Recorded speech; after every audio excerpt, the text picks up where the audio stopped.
Salut les amis, j'espère que vous allez bien. Pour ma part, ça va, alhamdoulilah.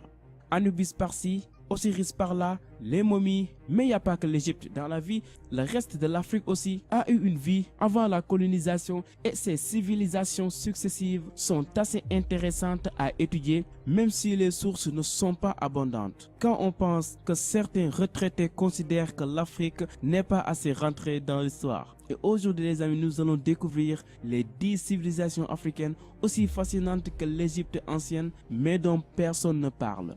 Alors, vous êtes prêts? Allez, let's go! Carthage. Fondée par des colons phéniciens, Carthage devient une plaque tournante très puissante commercialement au IVe siècle avant Jésus-Christ. L'organisation politique et sociale y était semblable à ce qui se pratiquait à Rome. Avec une puissance économique sans précédent basée sur une diversification à la fois agricole, maritime et sur la qualité de la manufacture locale, la ville s'impose comme un sérieux concurrent pour Rome qui décide sous le commandement de Scipion l'Africain de la brûler une fois Hannibal et ses éléphants défaits.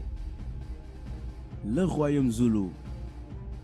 C'est à Shaka Zulu que l'on doit la création du royaume Zoulou au 19e siècle à la suite de conquêtes de territoires annexes de l'Afrique australe. Shaka Zulu est le premier à réaliser le risque que représentent les Blancs en Afrique et décide de s'organiser pour se défendre contre eux. Ses successeurs, qui ont brûlé la moitié de leurs concurrents, mettent sur pied des entraînements militaires très complexes en vue d'affronter les Boers d'Afrique du Sud. Ceux qui cherchent au contraire dans un premier temps à signer des traités de paix, mais se font massacrer en 1838 par les Zoulous après avoir accepté une invitation façon Red Wedding. La réponse ne se fait pas attendre puisque la même année, dans une bataille régulière, les Zoulous se font décriminer.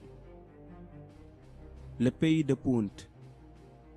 La première référence au pays de Punt dans les écrits égyptiens date du 25e siècle avant Jésus-Christ. Situé probablement sur le territoire actuel de la Somalie et du Soudan, le pays est très mal connu des historiens qui débattent à la fois de son positionnement exact et de son influence véritable sur les civilisations alentours, notamment égyptiennes. Certains textes décrivent ses habitants vivant dans des huttes suspendues au-dessus des rivières et prêtent des attributs magiques à ses habitants.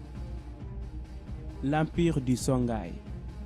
Sous domination de l'Empire du Mali entre le XIIe siècle et 1464, l'État Songhai réunissait des Berbères ayant fui les conquêtes arabes d'Afrique du Nord et les Songhai. L'empereur Sarakhole Mohamed Touré prend à partir de 1492 la décision d'islamiser le royaume. Le carrefour de culture et l'héritage de l'Empire du Mali permettent au royaume de bénéficier d'une très grande influence sur le plan culturel et économique. Les livres et l'enseignement attirent les scientifiques de tous les horizons, tandis que les grandes ressources minières et le commerce transsaharien assurent son développement économique. De plus, le Songhai est un centre commercial névralgique pour tous les échanges entre le nord et le sud de l'Afrique. Le royaume de Kouch. Sorte de réplique de l'Égypte ancienne, le royaume de Kouch s'établit sur le territoire actuel du Soudan, au sud de l'Égypte. Son organisation générale rappelait celle des Égyptiens, pyramides, momies et très forte influence commerciale. La plupart des écrits qui attestent de son existence émanent d'Égypte ancienne, ce qui fait que le royaume est décrit comme un territoire belliqueux. Il semble que les femmes y jouaient un rôle prépondérant et que la richesse du royaume se soit bâtie sur l'utilisation de fer. Le royaume finit par être envahi par les Égyptiens au XVIe siècle avant notre ère. La culture Nok. Découverte sur le tard en 1928 par l'excavation surprise de sculptures, la culture Nok était située sur le plateau du Nigeria. Elle est surtout célèbre par ses sculptures en terre cuite qui représentent le plus souvent des humains dotés de coiffures et d'atouts extrêmement élaborés. On sait peu de choses de cette civilisation, sinon qu'elle bénéficiait d'un système social et judiciaire très en avance pour son temps, avec notamment un système de cours de justice complexe qui rappelle l'organisation occidentale moderne de la justice. Les scientifiques ignorent totalement les raisons de la disparition de cette culture tout à coup autour de l'an 300 avant Jésus-Christ. L'Empire du Mali.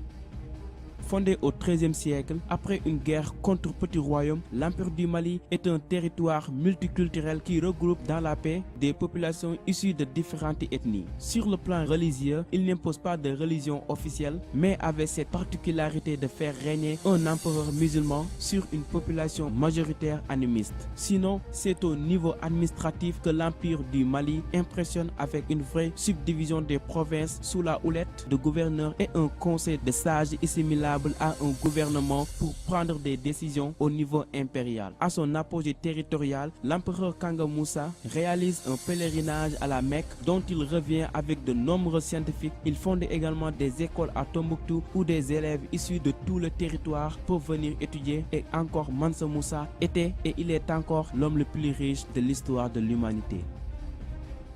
L'Empire du Ghana.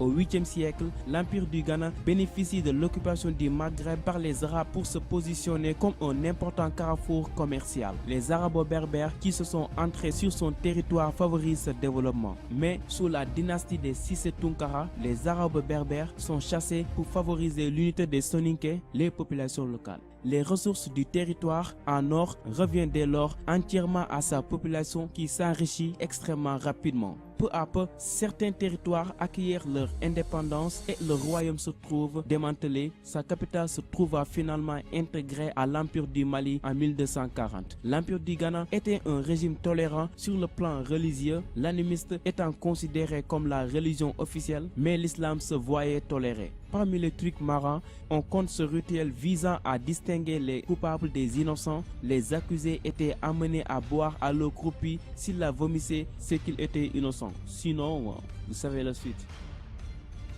Le royaume du Bénin. À son âge d'or, vers la fin du XVe siècle, le royaume du Bénin s'étendait sur toute la zone du sud du Nigeria. Le chef Oba Ewuware entame une série de conquêtes pour former un empire. Autrefois, le titre d'Oba, correspondant au leader, était redistribué à la mort du chef. Désormais, il sera héréditaire. Au cours du XVe siècle, les navigateurs portugais débarquent sur les côtes du royaume et passent avec ses dirigeants des accords commerciaux et diplomatiques. Des ambassadeurs sont désignés et le royaume échange des épices, son ivoire et ses matières premières contre des objets manufacturés dont des armes venues d'Europe. La puissance militaire du royaume est évaluée à 100 000 hommes. L'arrivée des Anglais avec qui le royaume bénin entame les échanges commerciaux change la donne. Au 19e siècle, les Britanniques imposent des négociations musclées à l'Oba et restreignent les productions du royaume à l'huile de palme. Puis, ils envahissent militairement les territoires béninoises et incorporent son territoire aux colonies britanniques. Le royaume d'Aksum. Situé au nord de l'Éthiopie, le royaume d'Aksum a bénéficié pendant près de 100 000 ans de sa situation au carrefour de la Méditerranée et de la route des Indes pour développer une puissance commerciale sans précédent et asseoir sa domination sur la mer Rouge. Les marchands romains mouillaient au royaume pour réaliser du commerce avec les Indes et l'intégrale des matières premières issues d'Afrique, ivoire, encens, or, transité par ces ports. À partir du IIe siècle, le royaume s'est doté d'une monnaie propre. À son apogée, il s'étendait sur 1,25 million de kilomètres carrés du nord de l'Éthiopie jusqu'à l'Arabie du Sud et le Yémen et était considéré comme l'une des 4 grandes puissances mondiales, avec la Chine, l'Empire romain et la Perse. Allez les amis, c'est tout pour aujourd'hui.